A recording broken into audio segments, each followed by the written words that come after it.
Item ಯಾವುದೇ ಇರಲಿ try ಮಾಡಿ ಆಚಿ ಚಿಕನ್ ಮಸಾಲಾ. ಮಾಜಿ ಶಾಸಕ ಅನ್ನದಾನಿ ಜೊತೆ ಅಕ್ರಮ ಸಂಬಂಧ ಆರೋಪಕ್ಕೆ ಸಂಬಂಧಪಟ್ಟಂತೆ ಘಟನೆಯ ಬಳಿಕ ಆರೋಪಿತ ಮಹಿಳೆ ದಿಢೀರಂತ ಪ್ರತ್ಯಕ್ಷ ಆಗುತ್ತಿದ್ದಾರೆ.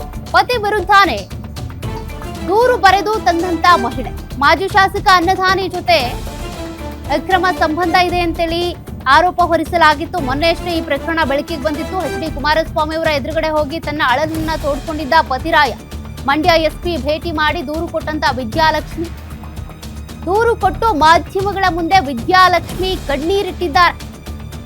ಪತಿ ಪ್ರಸನ್ನಕುಮಾರ್ ವಿರುದ್ಧ ಸಾಲು ಸಾಲು ಆರೋಪಗಳನ್ನ ಮಾಡಿರುವಂತ ಪತ್ನಿ, ಆತನ ಅಕ್ರಮ ಸಂಬಂಧ ನೋವು ಬಿಚ್ಚಿಟ್ಟ ವಿದ್ಯಾಲಕ್ಷ್ಮಿ, ಈಕೆ ವಿರುದ್ಧನೇ ಅಕ್ರಮ ಸಂಬಂಧ ಆರೋಪ ಕೇಳಿಬಂದಿತ್ತು. ಆದ್ರೆ ಈಗ ಈಕೆನೇ ಕಂಪ್ಲೇಂಟ್ ಕೊಟ್ಟು ಮಾಧ್ಯಮಗಳ ಮುಂದೆ ಬಂದು ಕಣ್ಣೀರಿಟ್ಟಿದ್ದಾಳೆ. ಶಾಸಕರ ಜೊತೆ ತನ್ನ ಪತ್ನಿಗೆ ಅಕ್ರಮ ಸಂಬಂಧ ಇದೆ ಅಂತ ಪ್ರಸನ್ನಕುಮಾರ್ ದೂರಿದ್ರು. ಇದೀಗ ತನ್ನ ಪತಿ ವಿರುದ್ಧನೇ ದೂರು ಕೊಟ್ಟಿರುವಂತಹ ಪತ್ನಿ ನನ್ನ ಮೇಲೆ ಇಲ್ಲ ಸಲ್ಲದ ಆರೋಪ ಮಾಡಿದ್ದಾರೆ, ನನಗೂ ಶಾಸಕರಿಗೂ ಯಾವುದೇ ಸಂಬಂಧ ಇಲ್ಲ ಅಂತ ಮಹಿಳೆ ಹೇಳಿರೋದು.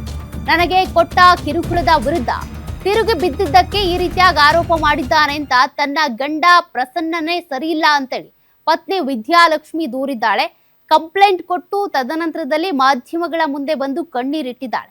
ಹಾಗಾದ್ರೆ ಇದರಲ್ಲಿ ತಪ್ಪ್ಯಾರದು, ಸರಿಯಾರು ತಪ್ಪ್ಯಾರು, ಯಾರ ಆರೋಪಗಳು ನಿಜ, ಪೊಲೀಸರ ತನಿಖೆಯಿಂದಾನೇ ತಿಳಿದು ಬರ್ಬೇಕಾಗುತ್ತೆ. ಪ್ರಸನ್ನಕುಮಾರ್ ಕೂಡ ಯಾವ ರೀತಿಯಾಗಿ ಅಳಲ್ ತೋಡ್ಕೊಂಡಿದ್ರು ನೀವು ನೋಡಿದ್ರಿ.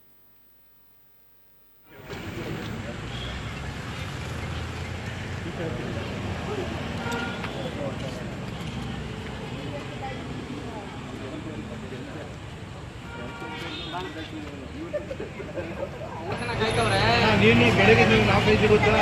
ಬೆಳಗ್ಗೆ ನಾನು ಬೆಳಿಗ್ಗೆ 6 ಗಂಟೆಲ್ಲೇ ಮನೆ ಬಿಟ್ಟವನು. ನೀನು ಹೇಳ್ತೀಯ